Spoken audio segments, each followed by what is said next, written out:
হুম, বলুন। বলছি over thinking এর জন্য, হ্যাঁ। ইয়ে ইয়েটা আপনি কাছে নিয়ে বলুন, সাউন্ডটা কম বল- আসছে। হ্যাঁ, বলছি ওভার থিঙ্কিং এর জন্য হুম। কি করা যেতে পারে সবচেয়ে, মানে এফেক্টিভ, যেটা আচ্ছা, হোক। ওভার থিঙ্কিং এর জন্য দেখুন, আমি এর আগেও একটা জিনিস বলেছিলাম, খুব ভালো করে মন দিয়ে শুনুন। ওভার হুম, থিঙ্কিং কেন হয়? আমাদের মাইন্ড, হুম। আমাদের মাইন্ডের কাজই হচ্ছে সবচেয়ে স্যার, গুরুত্বপূর্ণ। আর একবার একটু মিডিলে একটু ডিস্টার্ব করলাম, হ্যাঁ, আর একটা সাথে জিনিসটা বলে দিই। হুম। আপনি যেমন আমাদের পিআই এর গঠন হয় তো, হ্যাঁ। হুম। তো আমাকে লাগছে যে ওই ওভার থিঙ্কিং আমার পিআই এর মানে ওইটা গঠন হয়ে গেছে, ওভার থিঙ্কিং এর পিআই আমার ভিতরে। এটা বলে দিলাম আপনাকে। আচ্ছা, দেখুন, প্রথম কথা বলি যে ওভার থিঙ্কিং এর পিআইআর গঠন নয়, ব্যাপারটা অন্য। আমি পুরো বিশদে বলছি, তাহলে বুঝতে পারবেন, ঠিক আছে? হুম, ওভার থিঙ্কিংটা কেন আসে? অ্যাকচুয়ালি ওভার থিঙ্কিং যেটা বলা হয়, আদৌ ওভার থিঙ্কিং নয়। আমি কমিউনিকেশন মডেলটাকে যদি একটু মনে করেন, সেখানে আমি বলেছিলাম কি, যে আমাদের মাইন্ডে প্রত্যেক সেকেন্ডে, 1 সেকেন্ডে 400 billion bits of information receive হয়। আমরা রিসিভ করি, আমাদের মাইন্ড রিসিভ করে। কিন্তু তার মধ্য থেকে 2000 বিট অফ ইনফরমেশনকে আমাদের মাইন্ড প্রসেস করে, রেজিস্টার করে। এর ব্যাপার হচ্ছে যে ওভার থিঙ্কিং তাহলে কোনটাকে বলে, খুব ভালো করে বোঝার চেষ্টা করুন। আমরা ক্রিয়েটিভ চিন্তা করলে কিন্তু সেটা ওভার থিঙ্কিং নয়। আমরা যখন ক্রিয়েটিভ চিন্তা করি, টানা 1 ঘন্টা, 2 ঘন্টা, 3 ঘন্টা বসে বসে কোনো কিছু লিখছি, ক্রিয়েটিভ কিছু ভাবছি, যে হ্যাঁ, আমার বিজনেসটাকে কিভাবে গ্রো করব, বা আমি নিজে কিভাবে গ্রো করব, সেটাকে ওভার থিঙ্কিং এর প্যাটার্ন হিসেবে ধরা হয় না। ওভার থিঙ্কিং এর প্যাটার্ন কোনটাকে ধরা হয়? যখন আপনার কন্টিনিউয়াসলি নেগেটিভ থিঙ্কিং এর ইয়েটা চলতে থাকে, নেগেটিভ থিঙ্কিংটা চলতে থাকে, নেগেটিভ চিন্তাটা চলতে থাকে, একটার পর একটা চেইন রিয়াকশনের মতো হতে থাকে, নেগেটিভ চিন্তাগুলো আসতে থাকে, তখন সেটাকে বলে ওভার থিঙ্কিং। এবার ব্যাপার হচ্ছে যে এই ওভার থিঙ্কিং বা নেগেটিভ চিন্তা, দুটোর ব্যাপারেই আমি বলছি, তাহলে বুঝতে পারবেন যে নেগেটিভ চিন্তা বা ওভার থিঙ্কিং এইগুলো থেকে বেরোনো যায় কিভাবে। আমি তার জন্য একটা সেই বলেছিলাম না, একটা জিনের উদাহরণ দিয়েছিলাম, হয়তো মনে থাকবে, আবার আমি বলছি যে একটা, পড়েছেন এগুলো, ছোটবেলায় পড়েছেন। একটা জিন, মানে খুব ব্যস্ত, মানে জিন, তাকে কাজ দিতে হবে তো। একজন ব্যক্তি, তিনি কি করছেন, তপস্যা করছেন। তপস্যা করছেন, বেশ কিছুদিন তপস্যা করার পর ঈশ্বর, ঈশ্বরের তপস্যা করছেন, ঈশ্বর এসেছেন। তো ঈশ্বর এসে জিজ্ঞেস করছেন, ভক্ত তুমি কি চাও? তখন ওই ব্যক্তি বলছে, আমাকে আপনি এমন একটা জিনিস দিন, বা এমন একটা জিন দিন, যে আমার জন্য সবকিছু করে দেবে, বা আমি যা চাইবো সব সঙ্গে সঙ্গে সঙ্গে সঙ্গে যাতে পেয়ে যেতে পারি। আপনি এমন কিছু। তো এই ঈশ্বর কি করলেন, ঠিক আছে তুমি তাই চাও তো, যে হ্যাঁ আমি তাই চাই। ঈশ্বর কি করলেন, তাকে একটা জিন দিয়ে গেলেন, যে ঠিক আছে তুমি এই জিন তোমার কাছে থাকলো, তুমি যখনই যা জিনকে অর্ডার করবে, এই জিন কিন্তু তোমার জন্য সঙ্গে সঙ্গে সেটা প্রডিউস করে দেবে, সঙ্গে সঙ্গে। তো এ তো, ভক্ত তো খুব খুশি, যে তাই তো, আমি জিন পেয়েছি, মানে আমি সবকিছু করে নিতে পারি এই পৃথিবীতে, সবকিছু আমি ইয়ে করতে পারি। এরপরে কি হয়েছে, শেষে ঈশ্বর যখন যাচ্ছেন, তখন বলে যাচ্ছেন, দেখো এই জিন কিন্তু খুব ব্যস্ত, একে কাজ দিতে হবে, তুমি যদি কাজ না দাও তাহলে কিন্তু তোমাকে, তোমারই ক্ষতি করবে। যে ভক্ত, সে ভাবছে তো আমি বিশাল কিছু একটা জিনিস পেয়ে গেছি, যার মাধ্যমে আমি বিশ্বের অন্যতম শ্রেষ্ঠ একজন হয়ে যেতে পারি, আমার কাছে সবকিছু থাকবে। তো সে আনন্দিত হয়ে বলছে, ঠিক আছে ঠিক আছে প্রভু, আমার আহ কোনো অসুবিধা নেই, তাতে আমি কন্টিনিউ কাজ দেবো। তো এই যে জিন, এবার জিনের প্রভু হচ্ছে সেই ভক্ত। ভক্ত এই জিনকে কাজ দিচ্ছে, যে ঠিক আছে চলো আমার জন্য খুব ভালো খাবার নিয়ে চলে আসো। আর জিনের তো ফ্র্যাকশন অফ সেকেন্ড লাগছে ওগুলো করতে, সঙ্গে সঙ্গে খাবার সাজিয়ে দিল। এ খাওয়া দাওয়া করছে, জিনকে অন্য কাজ দিল, ঠিক আছে আমার জন্য একটা বাড়ি বানিয়ে দাও, জিন বানিয়ে বানিয়ে দিল। আমার জন্য নতুন কার নিয়ে এসো, কার নিয়ে আসলো। এইভাবে জিনকে কাজ দিচ্ছে। সপ্তাহ ঘুরতে না ঘুরতেই এর তো সব বাড়ি বাংলো সব কিছু জিন এর জন্য করে দিয়েছে। এর মাথাতে আর আসছে না যে এরপর জিনকে কি কাজ দেবে। আর জিন, শক্তিশালী জিন, সে কাজ না পেয়ে কি করছে, প্রভুরই ঘাড় মটকাতে যাচ্ছে। তখন প্রভু তো খুব বিপদে পড়েছে। সে কি করলো, এবার খুব মনের দুঃখে সে ভয়ে জিন, জিনের থেকে পালিয়ে বেড়াচ্ছে, এদিক ওদিক লুকিয়ে লুকিয়ে বেড়াচ্ছে। তখন একজন বয়োজ্যেষ্ঠ লোকের সাথে, বুদ্ধিমান লোকের সাথে দেখা হলো। দেখা হতে একে বলছে, বলছে আচ্ছা কি হয়েছে তোমার, তুমি এত, তোমাকে পরিশান লাগছে, তুমি মানে এত চঞ্চল মস্তিষ্ক, ভয়ে তুমি ঘুরে বেড়াচ্ছ লুকিয়ে, কি ব্যাপার? তখন এই যে প্রভু, জিনের যে প্রভু, সে তাকে সমস্ত কিছু বিশদে ব্যাখ্যা দিল। বলছে ঠিক আছে তুমি চিন্তা করো না, আমি ব্যবস্থা করে দেবো, তোমাকে যা বুদ্ধি দেবো তুমি সেটা করো, তাহলে আর তোমার কোনো সমস্যা থাকবে না।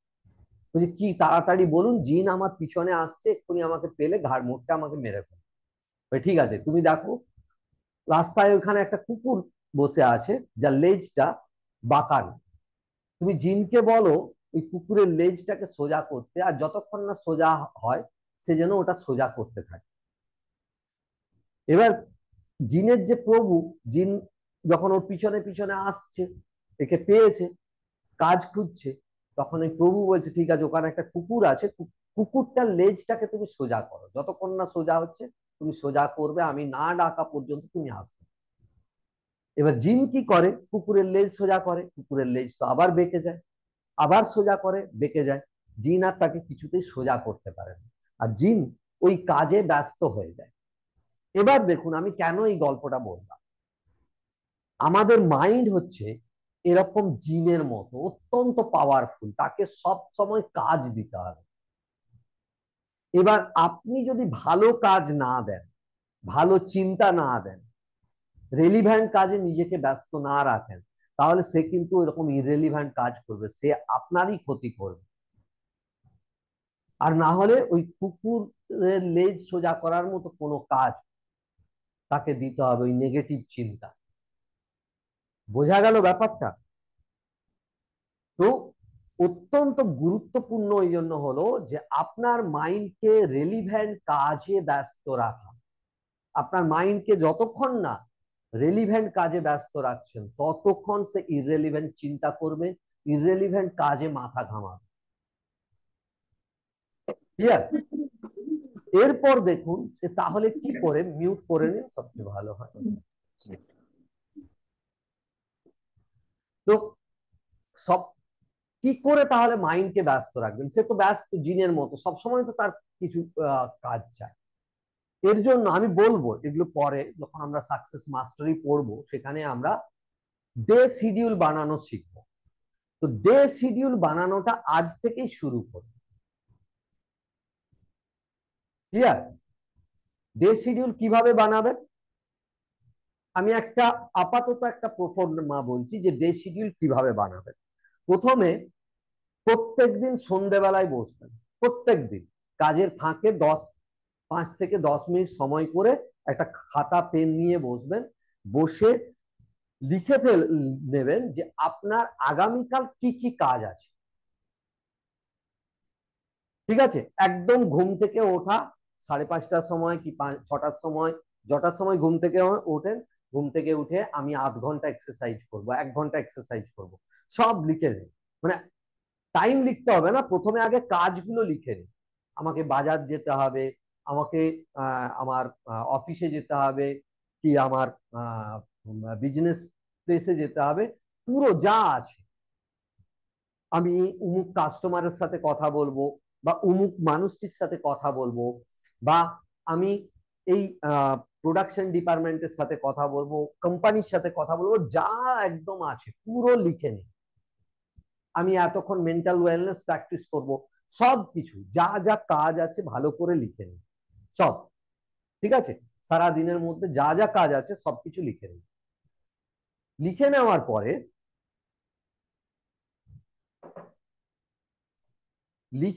পরে কি করবেন, 5টা ক্যাটাগরিতে কাজটাকে ভাগ করবেন। 5টা ক্যাটাগরি, ভালো করে শুনুন, এটা পরে আমি বলবো, লিখে বোঝাবো, কিন্তু এখন বলছি আজ থেকেই শুরু করে দিন। 5টা ক্যাটাগরিতে সেই কাজগুলোকে ভাগ করবেন। কি কি? প্রথম ক্যাটাগরি হচ্ছে আর্জেন্ট অ্যান্ড ইম্পর্টেন্ট। প্রথম ক্যাটাগরি কি?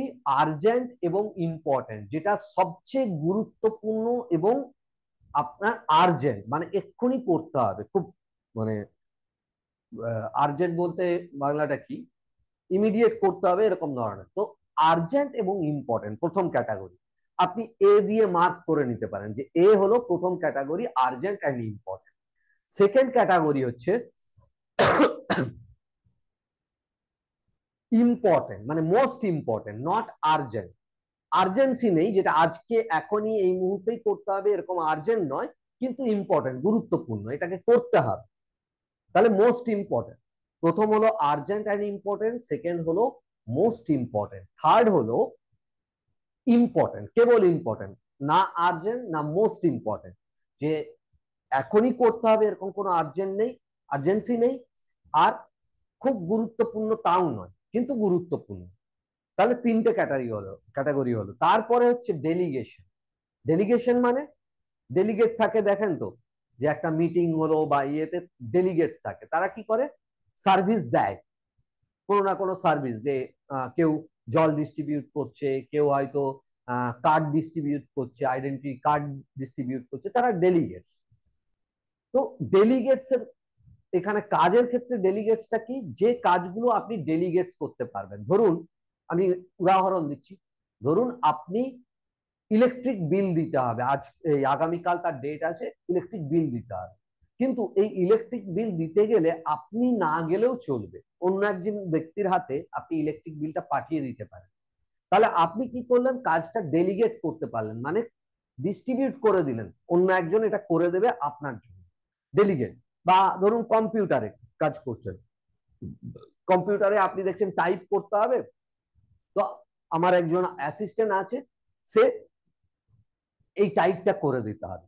বা আপনার ধরুন জিএসটি দিতে হবে, তো জিএসটি আমার একজন অ্যাডভোকেট আছেন, তিনি জিএসটি ম্যাটারটা দেখেন, তো তাকে ডেলিগেট করতে পারেন। বুঝতে পারলেন কথাটা? তাহলে ডেলিগেট। এবং পঞ্চমটা হলো এলিমিনেট, ফিফথ হলো এলিমিনেট, এলিমিনেট মানে আপনি যে কাজগুলো আজকে না করলেও চলবে,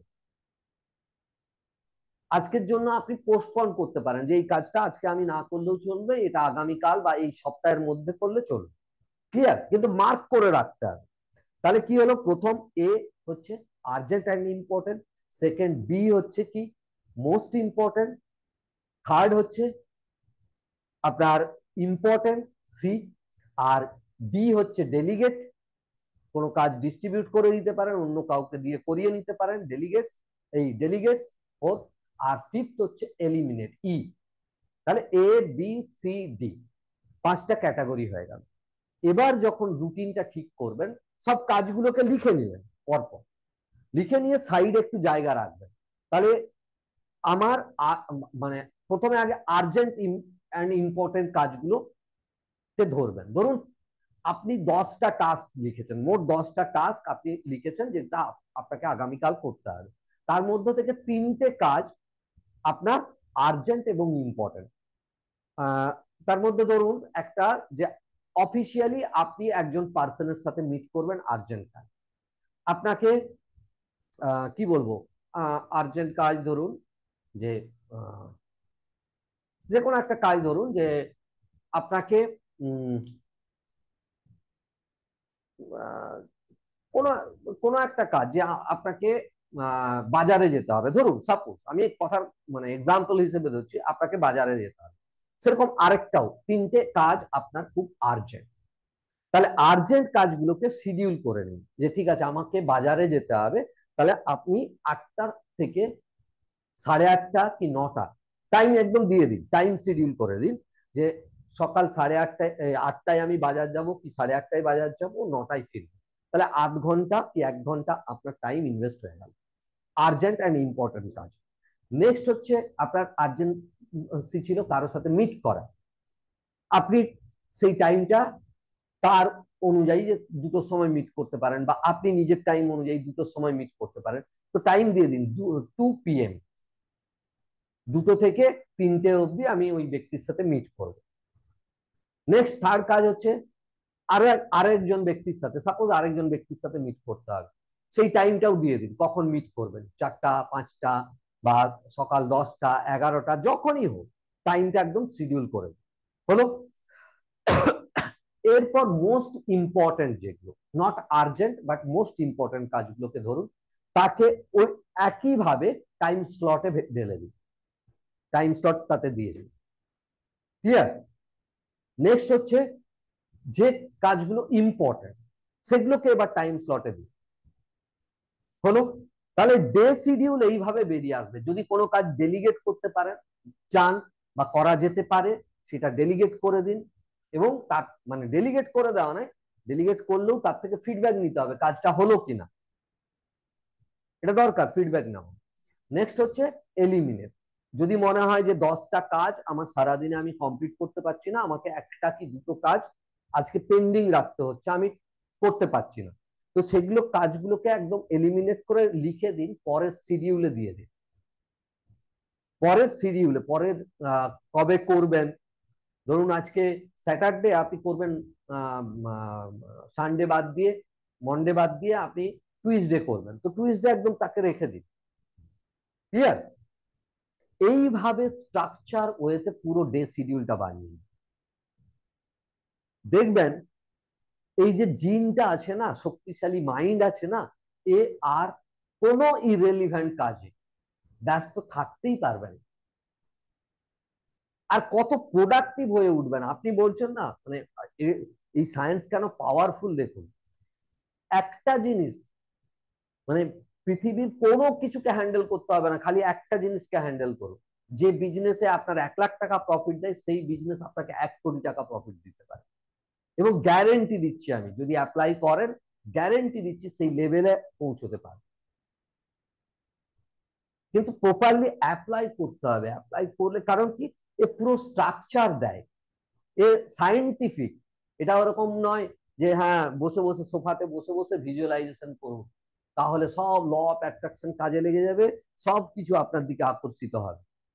ওই করতে করতে একদিন কি হবে, যে সোফাটায় বসে ভিজুয়ালাইজেশন করছিলেন, সেই সোফাটাকে ব্যাংকওয়ালা আসবে ঋণের জন্য, সোফাটাকে আপনাকে মেঝেতে বসিয়ে ঘর থেকে বাইরে বের করে রাস্তায় বসিয়ে দিয়ে সোফাটাকে পর্যন্ত নিয়ে চলে যাবে।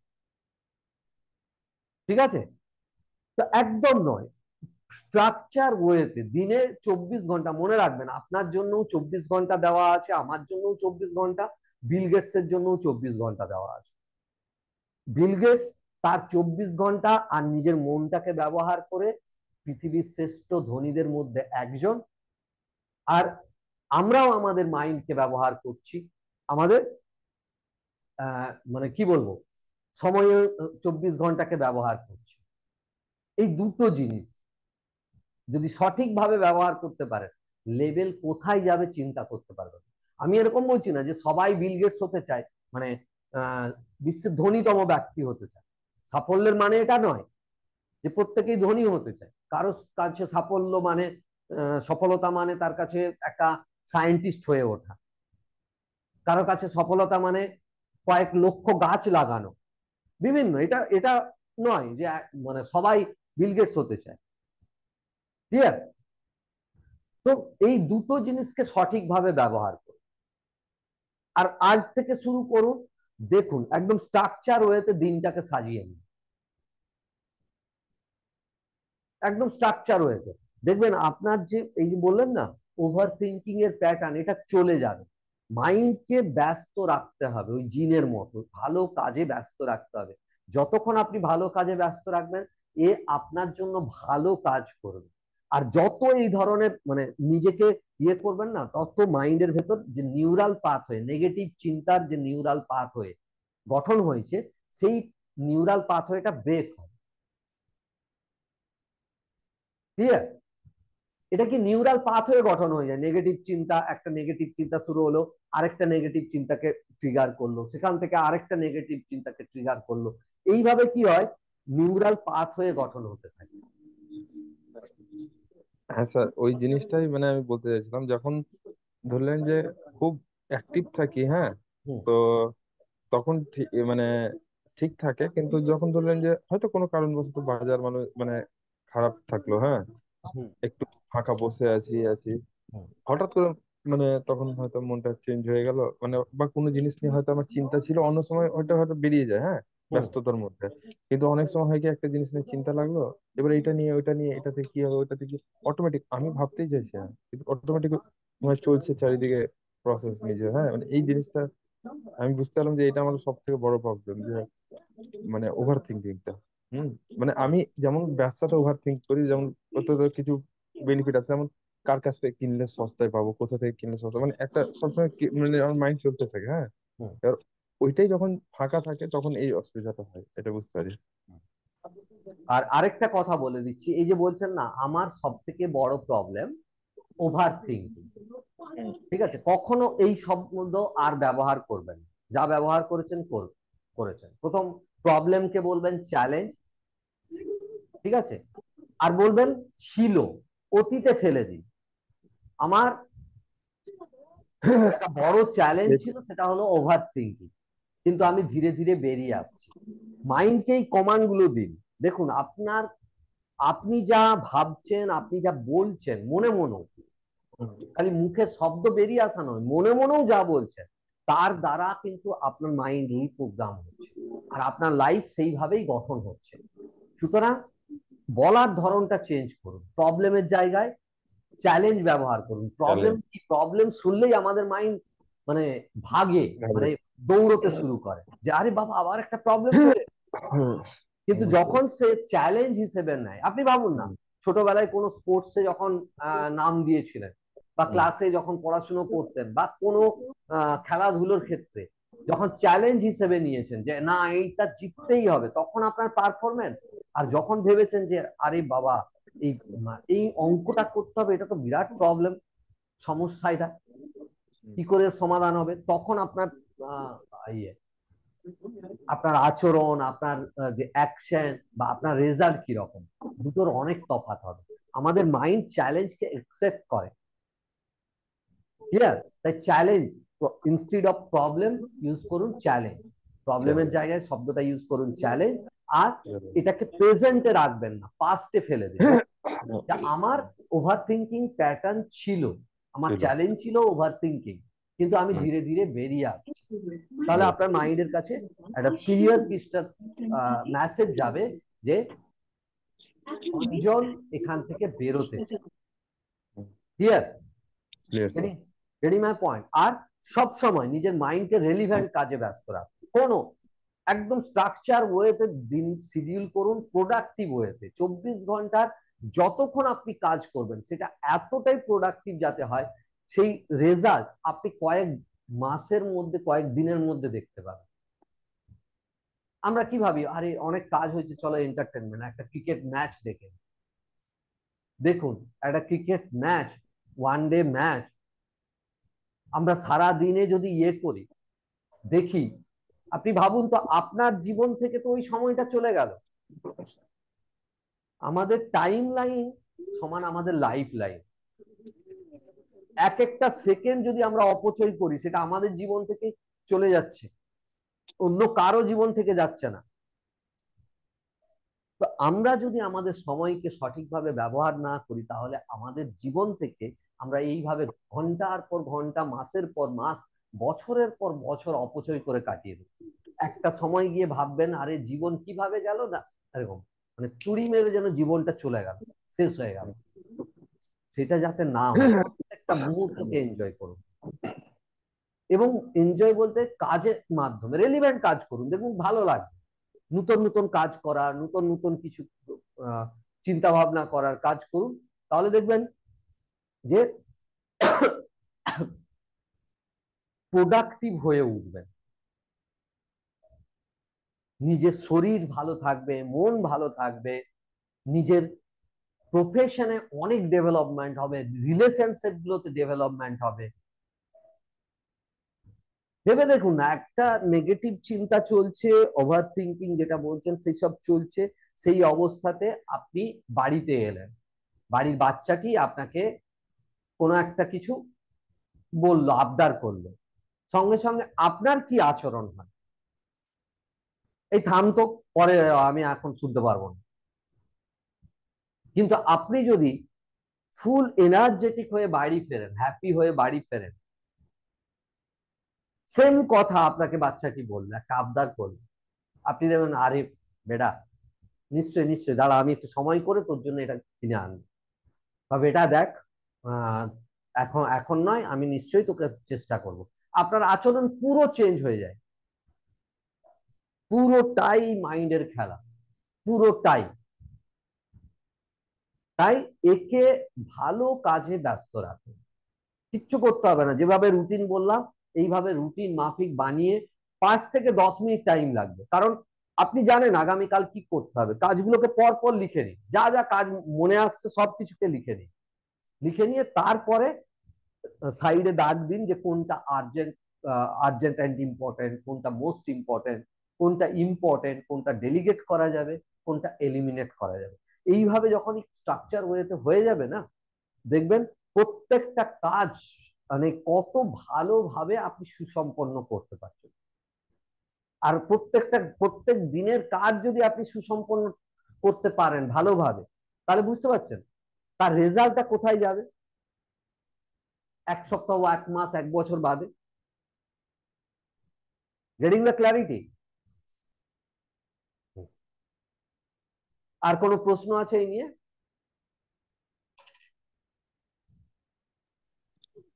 এটা বুঝতে পারলাম স্যার।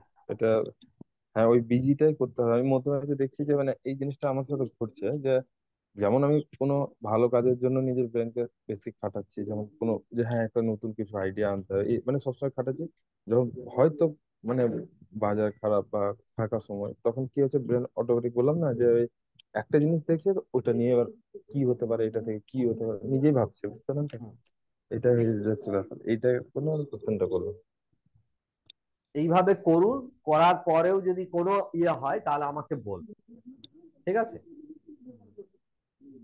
আর স্যার, হ্যাঁ, বলুন। বলছি যে আপনাদের কাছে মেনিয়া অনেক কিছু হয় না, হ্যাঁ? কি? মেনিয়া, মেনিয়া যেমন কি বলবো, বারবার হাত ধোয়া এইসব। আচ্ছা আচ্ছা আচ্ছা, OCD, OCD. Obsessive compulsive disorder. হ্যাঁ। হ্যাঁ। তো হ্যাঁ ওইটার জন্য আপনাদের কাছে কিছু আছে? হ্যাঁ, কার আছে? আপনার আছে? একটু একটু। আচ্ছা, ও ঠিক হয়ে যাবে, চিন্তা নেই, এইগুলো করুন, এর থেকেই পেয়ে যাবেন ওর কি।